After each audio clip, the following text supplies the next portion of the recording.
এটা আর একটা বাগান। এই যে কলা এবার নষ্ট হয়ে গেছে পোকাতে। এই বাগানটা এতক্ষণ কলা কেটে প্রায় শেষ, আর হয়তো 50 কান্দি আছে। এরপরে আবার রোজাতে আশা করি কান্দি নেব ওই বাগানে। কি সুন্দর বডি হয়েছে গাছের, 2 মাস পরে আর বাগান চেনা যাবে না।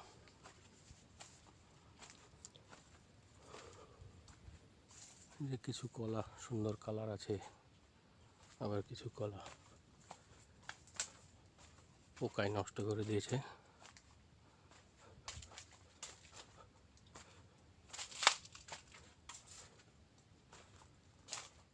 সুন্দর গাছের বডি,